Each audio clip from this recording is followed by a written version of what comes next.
The wind that night in Columbus didn't just touch your skin, it went straight for the bone. It was late November. The kind of evening where the streetlights seem to struggle against the encroaching dark, and the air smells like impending snow and exhaust fumes. Caleb Turner knew this cold well. It was the companion that walked him to the bus stop every night after his shift ended. He wrapped his worn work jacket tighter around himself, his boots crunching over dead leaves that skittered across the asphalt. He was tired. It was a bone, deep exhaustion that comes not just from physical labor, but from the mental load of simply surviving.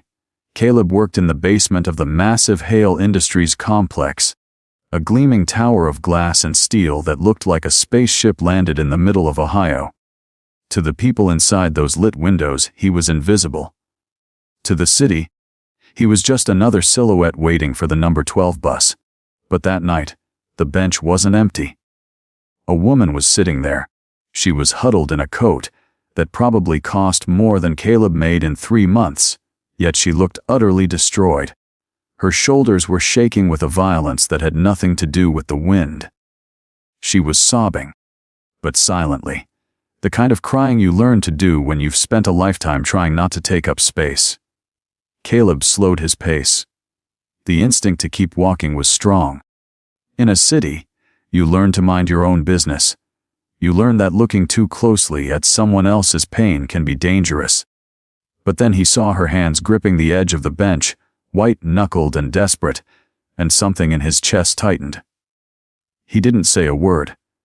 He didn't ask her name, or why a woman dressed like royalty was crying at a bus stop in an industrial park at 10:00 p.m. He simply stopped, took off his heavy, insulated work jacket, still warm from his body, and gently draped it over her shoulders. The woman froze. She looked up, her eyes wide and rimmed with red, expecting a threat. Instead, she found a tired man in a navy blue uniform who offered her a quick, awkward nod. Then, Caleb turned and walked away into the darkness. Shivering in just his flannel shirt, never once looking back, Margot Hale watched him go. She watched until the shadows swallowed him whole. She pulled the rough fabric tighter around her throat, inhaling the scent of machine oil, old coffee, and something faintly like cedar. For the first time in months, maybe years, someone had seen her pain and offered comfort without wanting a single thing in return.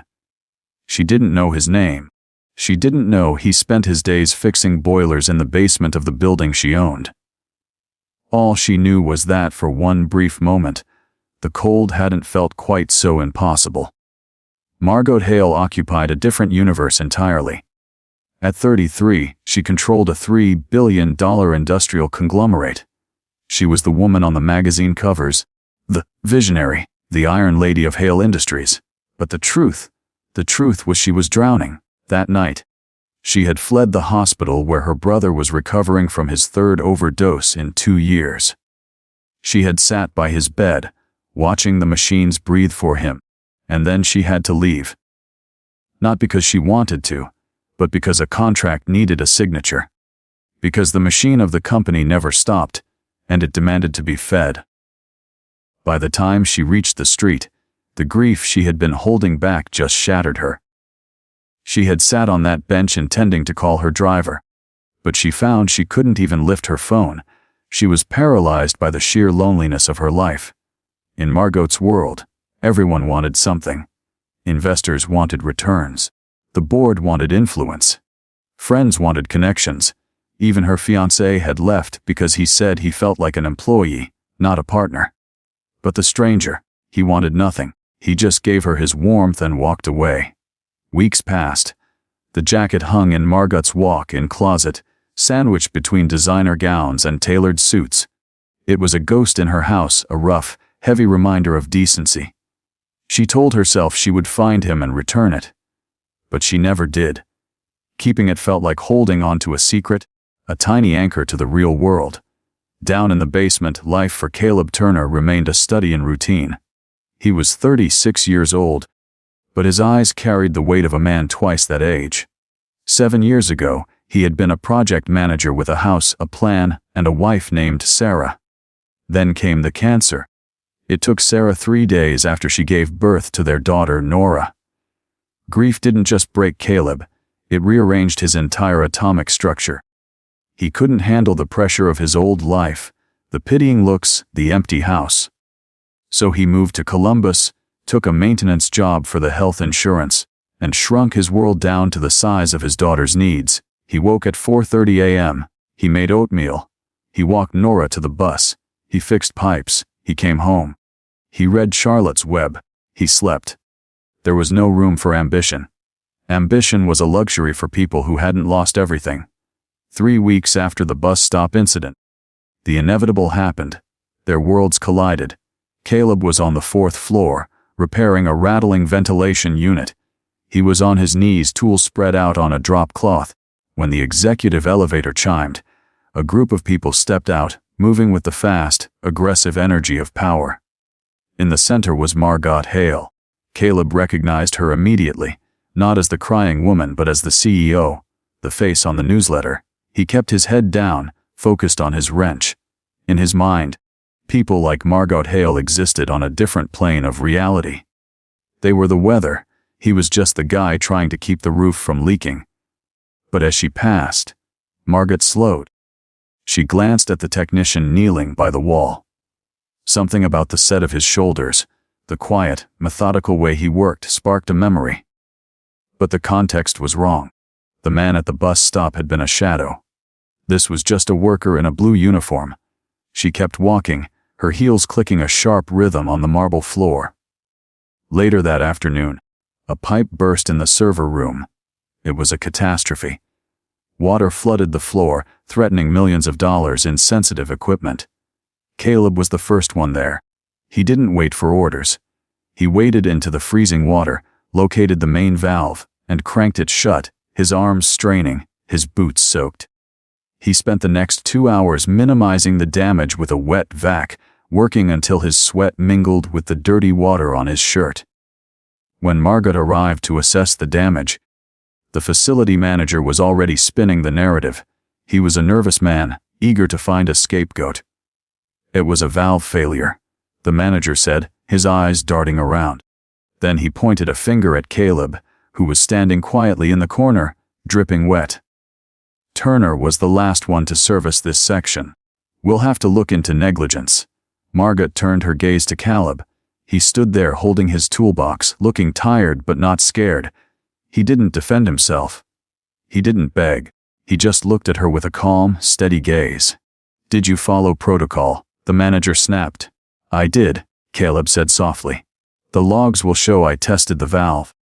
It was green across the board. "We'll see about that," the manager muttered, looking to Margot for approval to start a formal inquiry. In that moment, Caleb thought about Nora. He thought about the rent due in 6 days.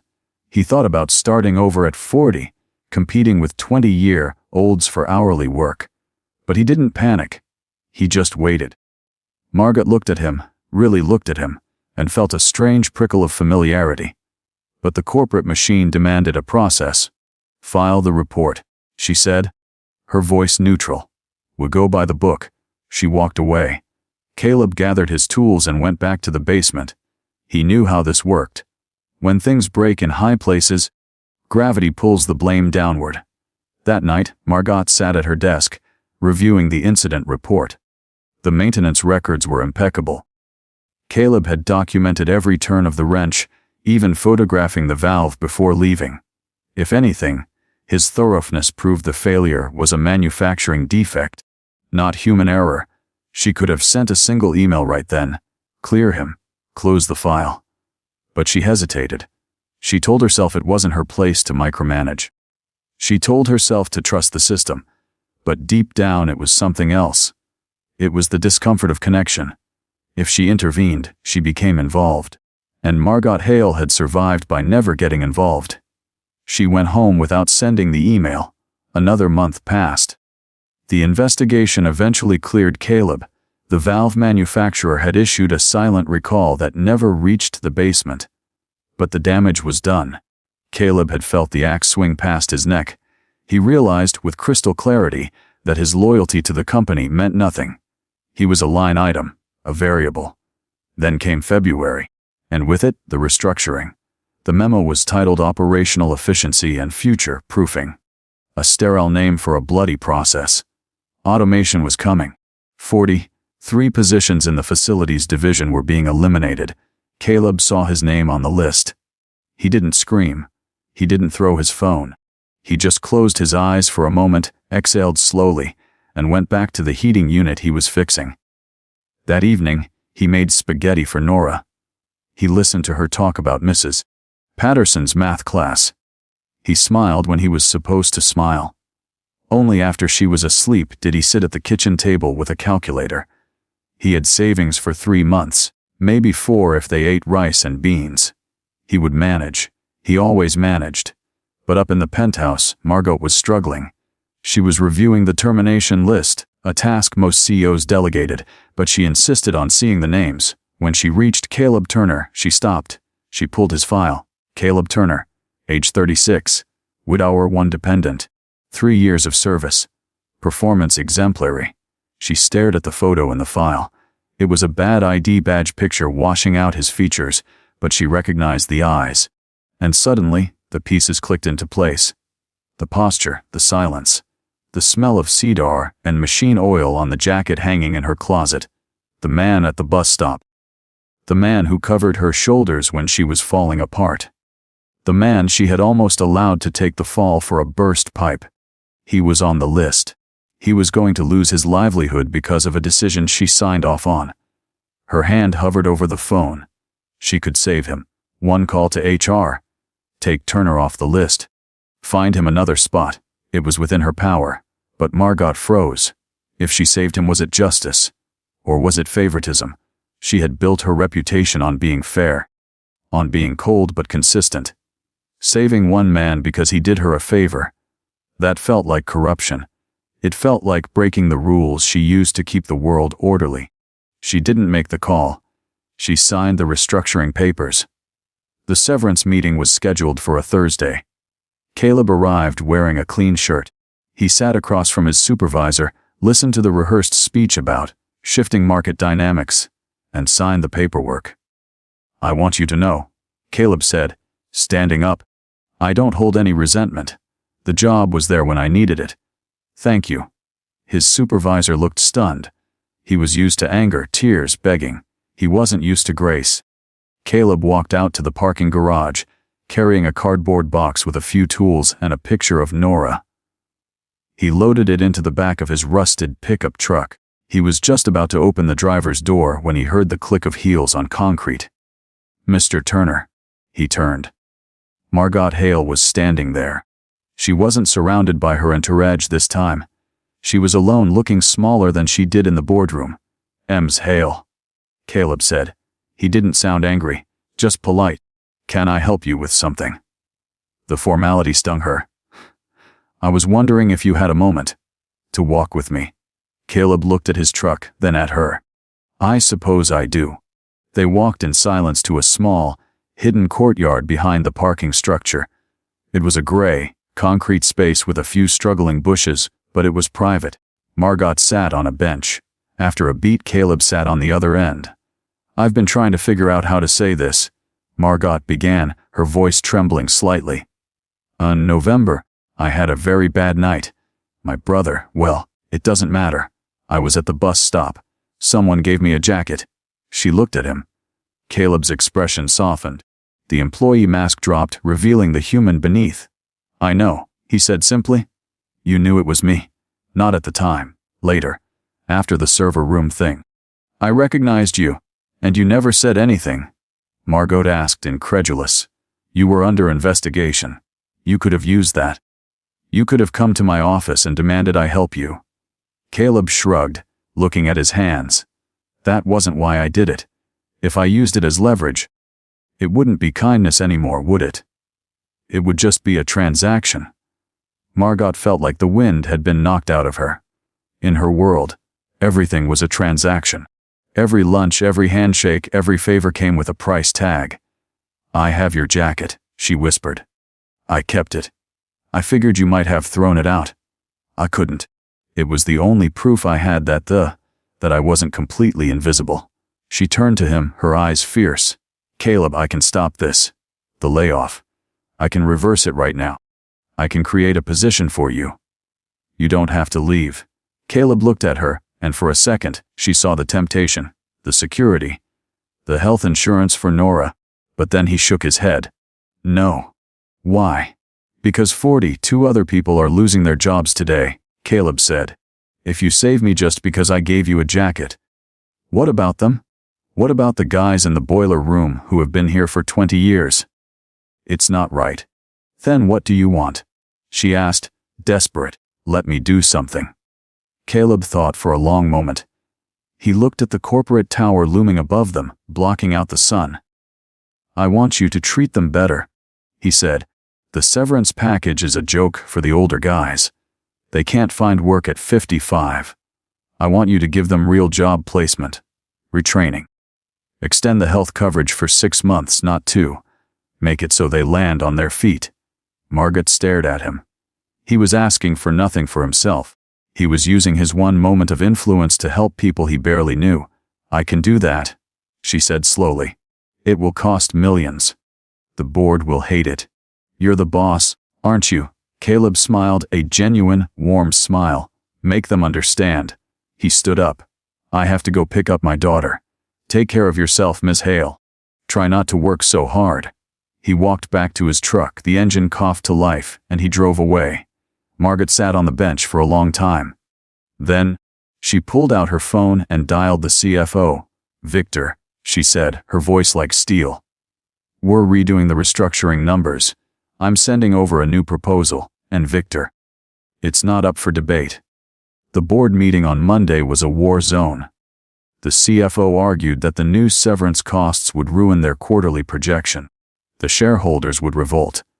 Margaret stood at the head of the table. She didn't use spreadsheets this time. She looked at the faces around the table, men and women who'd never worried about a grocery bill in their lives. Do we treat people as disposable fuel? She asked the room. Or do we recognize that they are the foundation this building stands on? I was helped by a stranger recently. He reminded me that dignity isn't a line item. If we can't afford to treat our people with basic decency, then we can't afford to be in business. She won the vote. Barely. But she won. The news spread through the facilities department like wildfire. Extended pay. Paid retraining programs.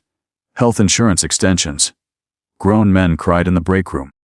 They didn't know why the change happened. They just knew they had been thrown a lifeline. Caleb heard the news on his last day. He didn't say a word. He just packed his locker, shook hands with his team, and walked out. On his windshield, tucked under the wiper, was a plain white envelope. Inside was a card with a handwritten note. Thank you for reminding me what matters. The jacket is yours whenever you want it.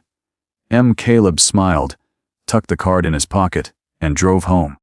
The story could have ended there, and for a while it did. Caleb found a new job in Delaware. A manufacturing plant needed a facilities manager. The pay was better, and the hours were steady, and the house he rented had a big backyard. Nora finally got a dog. They were happy. He didn't stay in touch with Margot. There was no playbook for a friendship between a maintenance worker and a billionaire. But sometimes, on cold nights, he thought about her. He hoped she was okay. 6 months later, on a warm Saturday in May, Caleb had to drive back to Columbus to settle some paperwork for his late mother's estate. He brought Nora with him. After the meeting, on a whim, he drove past the Hale Industries complex. He parked the truck and walked to the little courtyard behind the garage. He wasn't sure why. Maybe to see if the bushes had survived. She was there. Margot was sitting on the same bench reading a book. She looked different. Her hair was looser. She wasn't wearing a suit. She looked lighter. She looked up as he approached. Her face broke into a smile that reached her eyes. I come here sometimes, she said, closing her book. When I need to remember. Remember what? Caleb asked, sitting down beside her. That the world is bigger than the boardroom. They sat in comfortable silence, the kind that usually takes years to build. I gave the jacket away, Margaret said softly. Caleb looked at her. You did? I donated it to a shelter downtown, I figured. Kindness is like water. It's not meant to be kept in a jar. You have to pour it out so it can flow somewhere else. Caleb nodded, looking at the budding trees. That sounds about right. How is Nora? She's good. We got a dog. She named him Barnaby. I'm glad, Margaret said. I'm really glad. She checked her watch, but didn't move to leave. You know, nobody knows it was you. The changes to the severance package. They think I just grew a conscience overnight. You did, Caleb said. I just turned on the light. You're the one who cleaned up the room. Margot laughed. It was a real sound, unpracticed and free. I have to go, she said, standing up. But I'm glad you came by. Take care, Margot. You too, Caleb. She walked away toward the glass doors of the tower. But this time she stopped. She turned back and waved. A simple human gesture. Caleb waved back. He sat there for a moment longer as the sun began to set, casting long golden shadows across the concrete. He thought about Sarah. He thought about the cold night at the bus stop. He thought about how strange and beautiful it is that a single moment of decency can ripple out and change the shape of the world. He stood up, dusted off his jeans, and walked back to his truck. He had a long drive ahead and a little girl waiting for ice cream. The jacket was gone. The job was gone. But as he drove onto the highway, watching the city lights flicker on in the rearview mirror, Caleb Turner felt richer than any king. Because he knew something the world often forgets. You don't need power to be powerful. You just need to be kind.